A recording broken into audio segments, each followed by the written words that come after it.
Hey everyone, if you're in finance or accounting, you know that a bad forecast can be, well, pretty disastrous. So today, we're going to pull back the curtain on one of the most foundational tools for getting it right, ARIMA.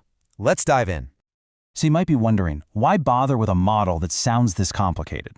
Well, it's because as you've probably experienced firsthand, the simple stuff, like a basic trend line, often just falls apart the second it meets real-world financial data.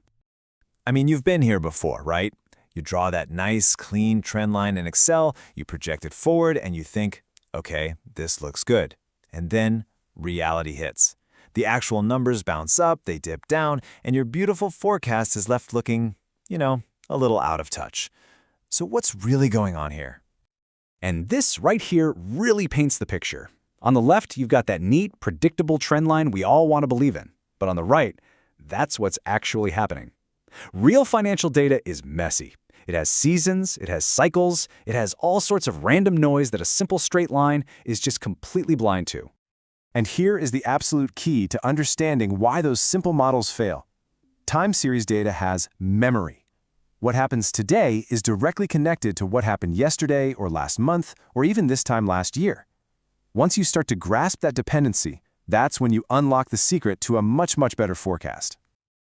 Okay, so if simple trend lines fail because they just ignore the past, how does a smarter model think?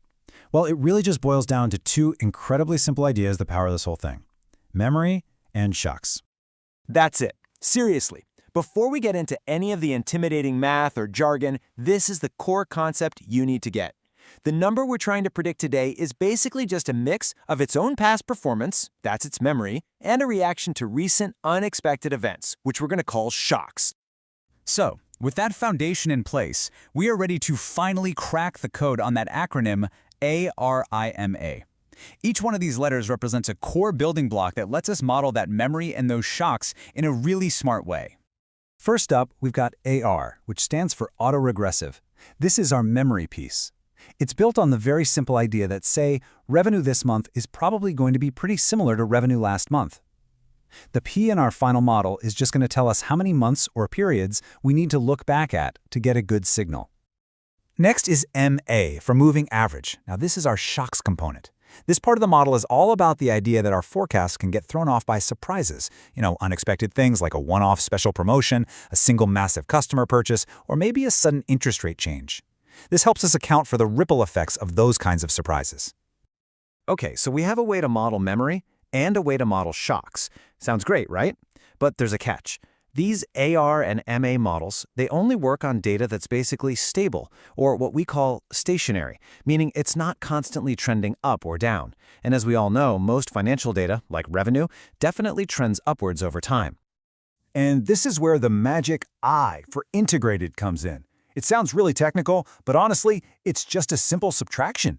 All we do is take today's value and subtract yesterday's value. Suddenly, we're not looking at the total revenue anymore, we're looking at the change in revenue from day to day.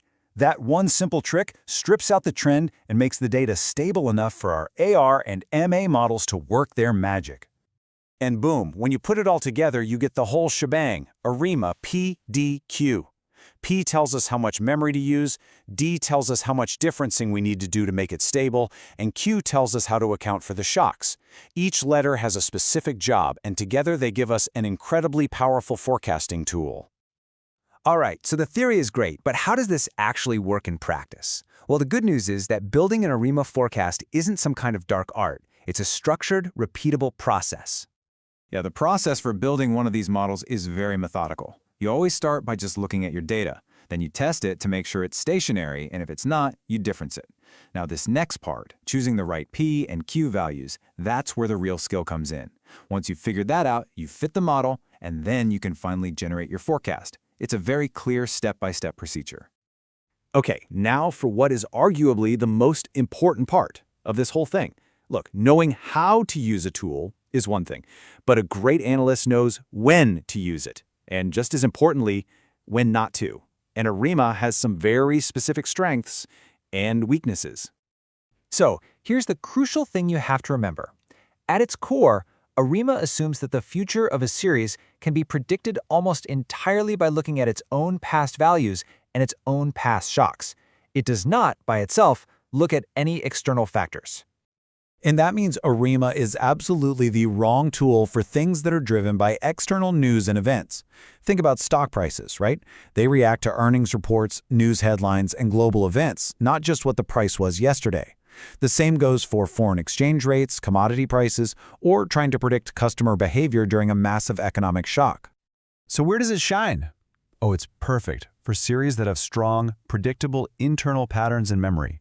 Things like a monthly loan portfolio that has a really smooth trend, or stable operating expenses, or predictable delinquency rates. These are fantastic use cases. And for data with really strong seasonality, there's a variation called SARIMA that's even better.